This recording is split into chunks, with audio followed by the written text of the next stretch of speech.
Yeah, everybody, today, everyone keeps talking about fidget spinners. Well, today I have fidget cube and fidget spinner collection, so, yeah, here's what I only have. I only have white fidget cube.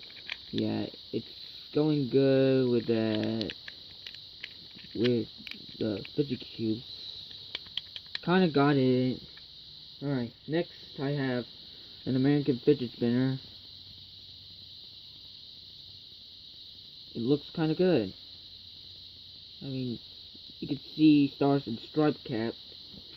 It was pretty good. Alright. Next I have a Vibe blue fidget spinner. Yeah, but it usually doesn't go good that long. It only has golden bearings. Okay, so there we go.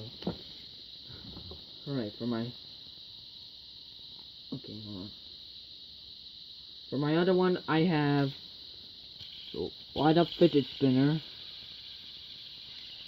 I kind of gotten it at TJ Maxx. Actually, I don't think that was TJ Maxx. That was from Academy Sports and Outdoors. Okay, I'll pause this because I have to find my orange fidget spinner. Alright, I'm back, and it took so long to find me the orange fidget spinner. So yeah, sorry my gears messed up, but yeah, that was fun. The background I used was from Stickbot the movie. So yeah, thanks for watching this video, and I'll see you guys on the next video.